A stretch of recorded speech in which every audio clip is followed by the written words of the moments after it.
So we are here to again continue with Bloom filter, wherein we have talked about false positive or false negative. So there can be these are the situations we have to look for an element within a stream. Using the hash function, we can check whether that item might be present or may not be present. These are the two situations that we have, right? So we have these are the elements present with us. Say we have a stream of data, 8, 10, 20, 30, these may be the data, and then this is the stream that we want to talk about, and then we want to check whether these elements are there in this stream or not, right? So what is the situation? We have a streaming data, right? This is the streaming data that we have, and this is the elements that we want to check in, its existence of that element in this. And then so an algorithm wise, if we go, so first we'll have to decide what is the array size that we want to check in for. Say suppose we have taken array size as 10 or array size as 5, whatever may be given in your numerical question, and then certain hash function value will be given. This is the hash function that we have, second hash function that may be given in your numerical, third hash function, or fourth hash function. As we have already talked about, the more we increase the number of hash functions, the more accuracy we get towards able to checking, we get a more accurate results. So with this, so we have a numerical over here, wherein, so we are going for an example over here. So we have what is given in our example is that we have a set of elements, and then we have an array of size. Phase 1 is complete, where we are inserting elements in our set. Now we are going to phase 2, which is the querying stage. So what are the two stages? The first we have, first is our insertion phase, and second is our query phase.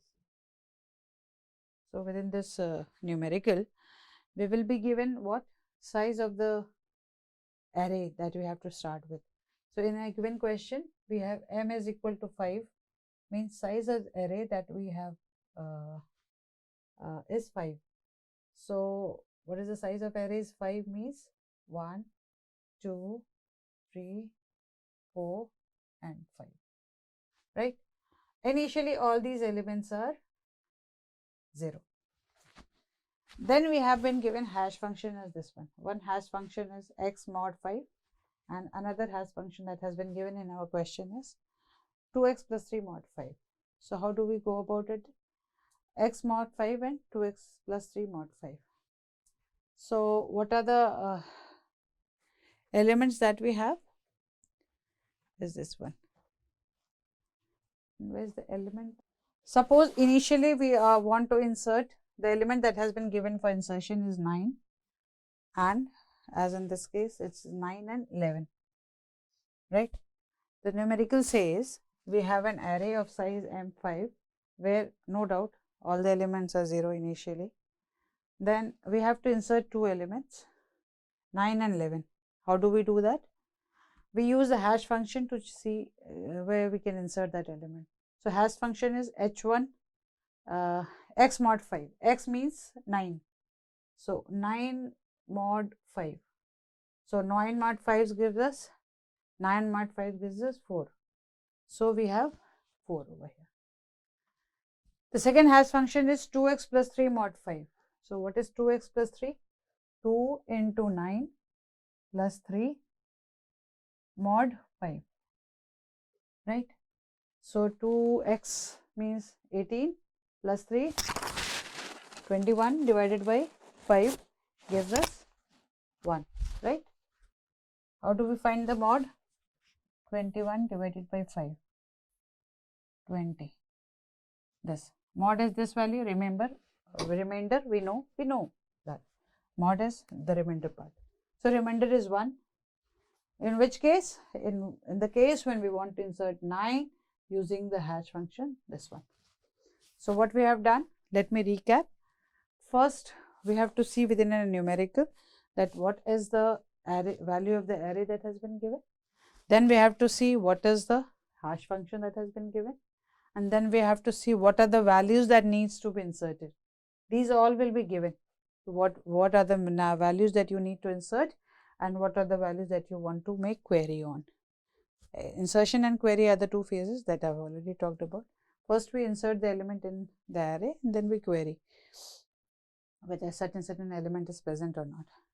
So we are still in insertion phase, wherein we are trying to insert 9, and through hash function 4, with first hash function we have got the value as 4, with second hash function we have got the value as 1 while inserting 9, right?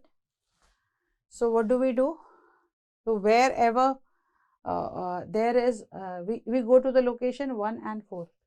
This is 0th location, this is first location, this is second location, this is third location, and fourth location.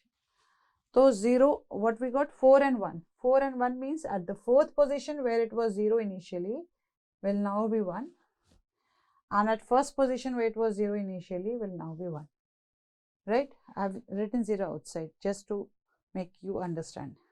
So initially they are all going to be 0, but they are all going to be 0. But as and when we get these hash function value, we replace those zeros with the 1 at those places only, right? Then we take the another value that needs to be inserted, and the another value that needs to be inserted is 11, right? So 11 needs to be, this is the query part. Yeah, the another value that needs to be inserted is 11. What do we do now? Apply this 11 in our mod our hash functions. So 11 mod 5, 11 mod 5. Just see what is the remainder we are getting. 1, right? So 11 mod 5 will give us 1, and similarly 2x plus 3 mod 5. Second hash function we are applying that insertion value 11. So 2 into 11 plus 3 mod 5 will give us what? 22 plus 3, 25, 25 divided by 5, right? What is the 25? That gives us 0. So we get 0. So what do we get the mod as? 1 and 0. What do we see? We have to replace, and now we have to see our array. In array at position 0, we are going to, at position 0 we are going to insert 1, good enough. At position 1 there is already 1, good enough. So we are done with the insertion phase, right? So when we are done with the insertion phase, what is the situation? At 0, 1 and 4th we have 1, means, let me redraw it. At 0,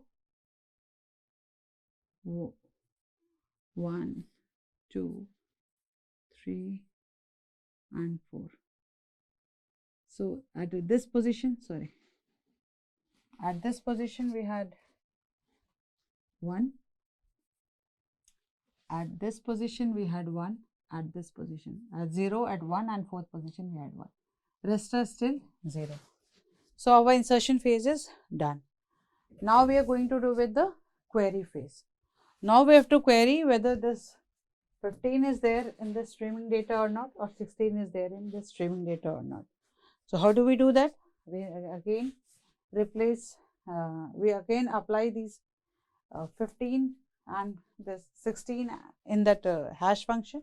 So what is the hash function that we had? The hash function was x mod 5. So x mod 5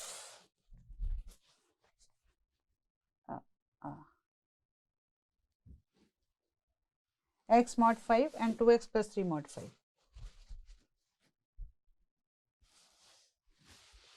X mod 5 and 2x plus 3 mod 5. So I have this in my copy. So what do we have? 15 x mod 5. This is the query phase. Let me just tell you that insertion phase is done. We are with the query phase. After insertion phase, we have this situation in our array. Then in query phase, we have 15 and 16 that we are going to check whether it is present or not, and whether it is able to say surely it is present or not, or probably it may or may not be present. The two conditions that we have talked about earlier. So x mod 5, x is 15, mod 5,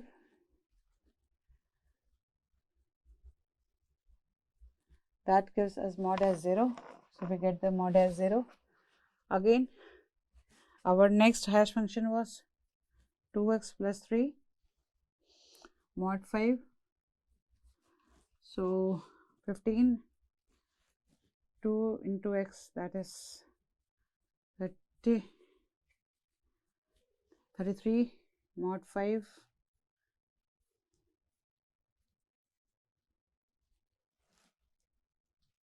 Mm-hmm. 15, 33 mod 5, 33 mod 5.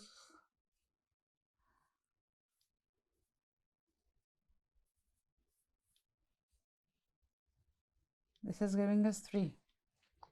So this is giving us as 3. So what do we check now? 0 and 3. At 0th position, do we have some element? 1. Right, good enough. At third position, we do not have 1. That means if we get negative for any, getting 0 position 1, this was positive. Not getting 3, not getting 1 at third position, this means negative.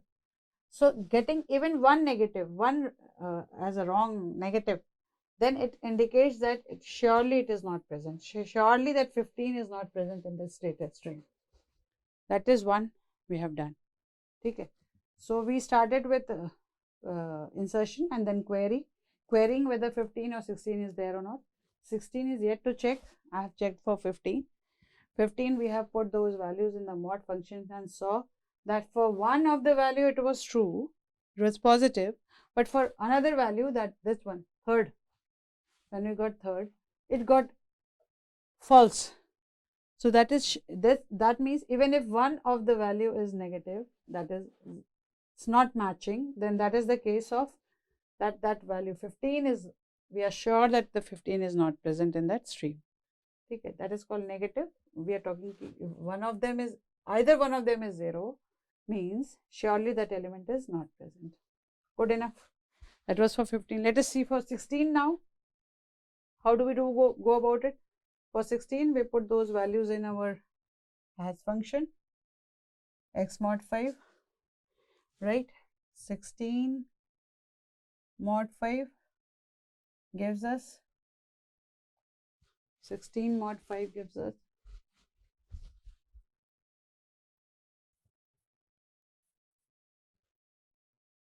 1. Good enough. For hash, another hash function, that is 2x plus 3. Let us check for 2x plus 3. 2x plus 3 mod 5. So 2 into 16 plus 3 mod 5 gives us 32. 32 plus this 35 divided by 5, 0. So this gives us 0. Now what do we check? At 1's position we have 1, so it is true. So it is not negative. At 0th position also we have an element over here. So that is true. So that is the case. As opposite in that one, we got negative for this one. So we were sure that that element is not present. But here we got true for both of them. We got positive for both of them. So we can say that for it is a case of false positive, where that 16 element may or may not be, probably present or probably absent.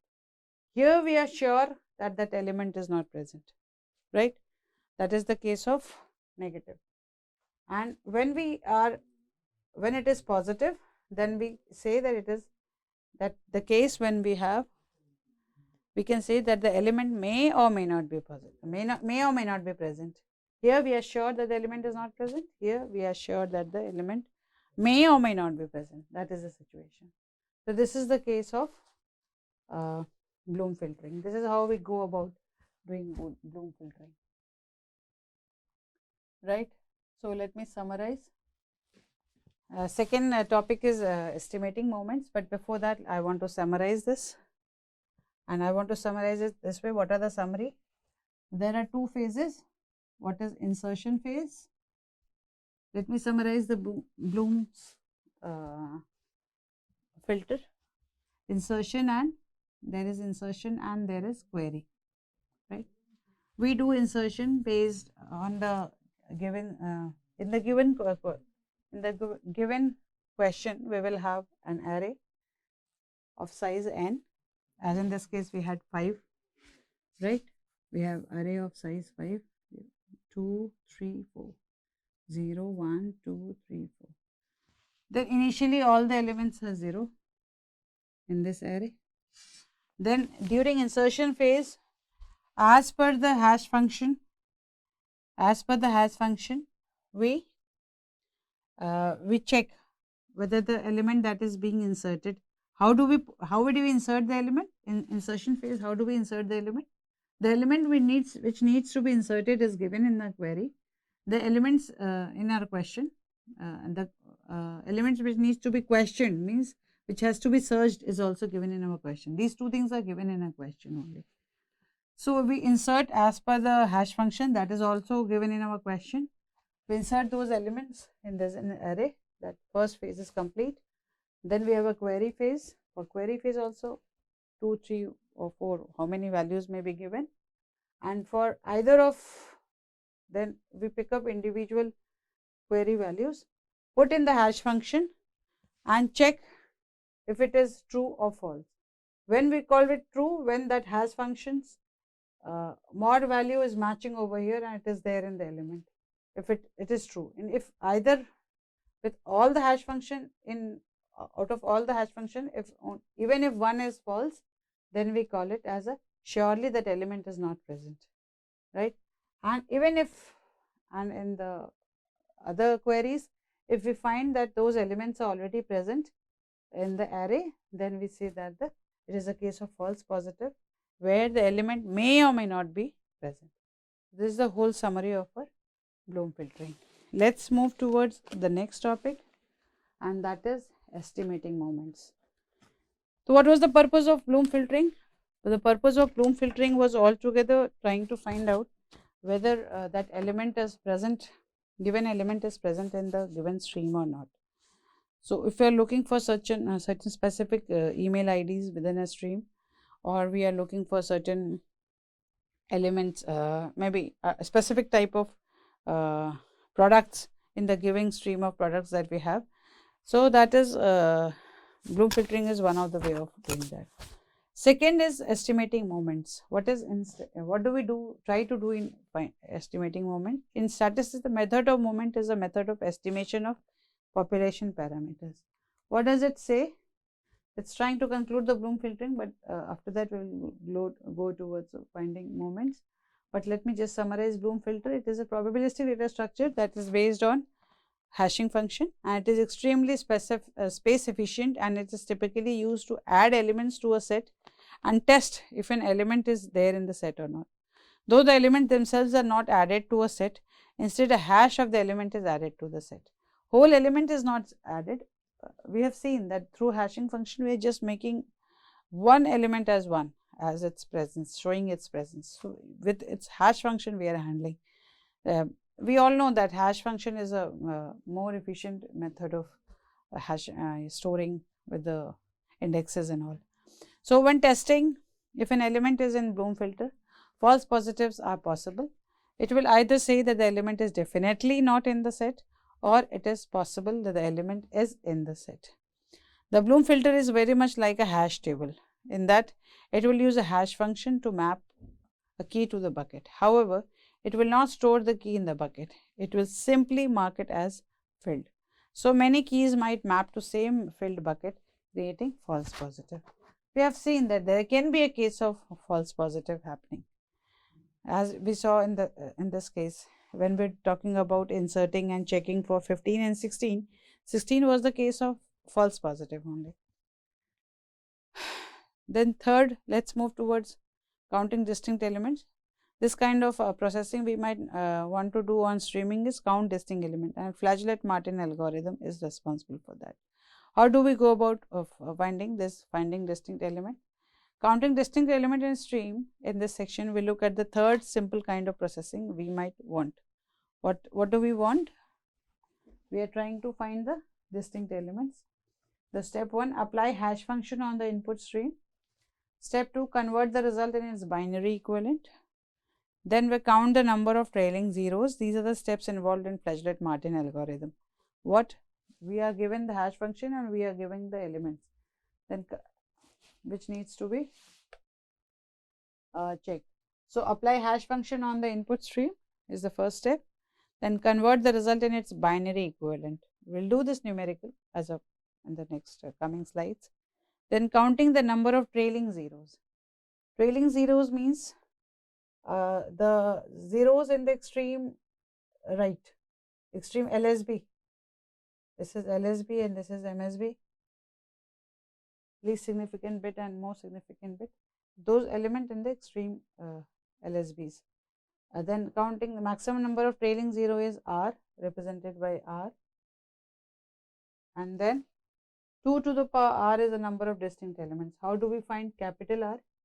We basically have to find capital R, and before that we need to find small r, and before that we need to do all this processing, right? So capital R means finding the number of distinct elements is possible through 2 to the power of small r. And what is small r?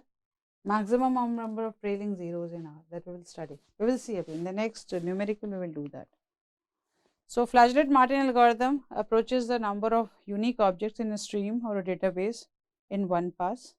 If the stream contains n elements with m of them unique, then this algorithm is run in O(n) time and needs O(n) log m memory. Good enough. These are the memory requirements of Flageolet-Martin algorithm. It is an algorithm for approximating the number of distinct elements in a stream with a single pass. Space consumption logarithmics in the maximal number of possible distinct elements in the stream. So let's see how Flageolet-Martin algorithm works. How does it find its distinct elements? Through this example. Determine the distinct element in the stream using Flageolet-Martin algorithm. The input stream of element x is this. So this will be given. So this is the input stream that we have to see. We have to find, basically what is the question, that we have to find the number of distinct elements that is available. This is again used for use cases such as we want to find how many new users have logged in, how many new product requirements have come in. So these distinct element finding is helping us in that. So input stream for this if we talk about numerical aspect of it, these values will be given. So what are the input stream? That stream value will be given. Then you will have certain hash function given, and then you have to convert those hash functions value that we have found into its binary equivalent, and then after finding binary equivalent we'll have to find its trailing zeros, and the maximum number of trailing zeros will give us small r, and then 2 to the power of small r will give us capital R, and that is our distinct element that we want to talk about. So that is the flow we have. So suppose the input stream, as in this case, is given as 1, 3, 2, 1, 2, 3, 4. These are the values that has been given in your question. What next is given is your hash function, which needs to be calculated. So 6x plus 1 mod 5. So what is x over here? In first case it will be 1. So 6 into 1 plus 1 mod 5. 6 plus 1, 7, 7 mod 5.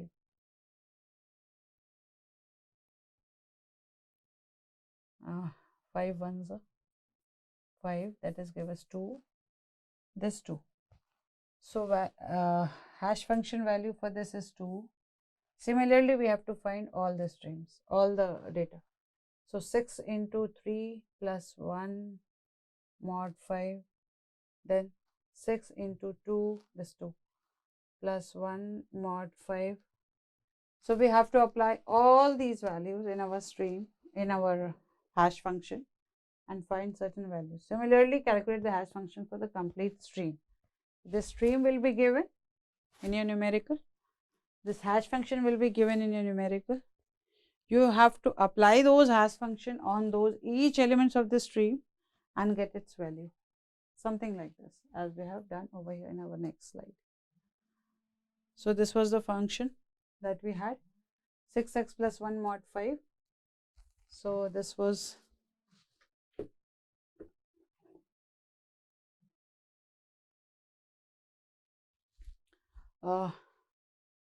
we have these streaming values, 6x plus 1 mod 5. So we have S1, then 3, then 2, then 1. These stream values are then 2 and then 3. These are all put in your hash function, this one, and we got those values as we have done in the first previous slides. This was 2 we got for this one. For this, how much will go? We'll get 12 plus 1, 13 mod 5. Yep, 3. So its values coming as 3. Similarly, we'll have to find the values of all of them. You can do it in your copy. So for this we have got 2. For second value we have got 4. Did we do some mistake? Oh yeah. 3 into 6, 18 plus 1, 19. It is not 13, sorry, it is 19 divided by 5. We're checking for third one. 3 as an element. 4. It's coming as 4. So we have 2 when we are placing the 1 in the hash function. We have 4 when we are placing 3 in the hash function. We are getting 3 when we are getting 2, placing 2 in the hash function, and so on. So putting all the elements in our hash function, we got certain values, right? This you can do on your own, stepwise. After that, what's the next step? We'll have to convert these values in its binary equivalent, right? So binary equivalent of 2 would be this one. Since all have to be represented in the same number of bits, right? So we'll take binary equivalent of 2 will be good enough, but in 3 bits it has to be represented like this, 0 1 0. For 4 we have 1 0 0. For 3 we have this and then 0 1 1, right? For 2 again we have 0 1 0. Then for 3 0 1 1. For 4 1 0 0.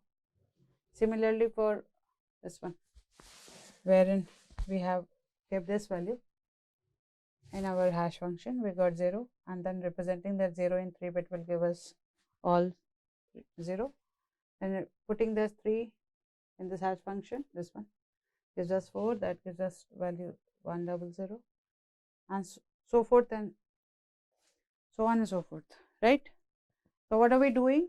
Putting these stream values in our hash function and converting the elements into their binary equivalent. What next? After putting those elements in our binary equivalent, we will find the trailing zeros. So what will be the trailing zeros in this case? Of course, 1.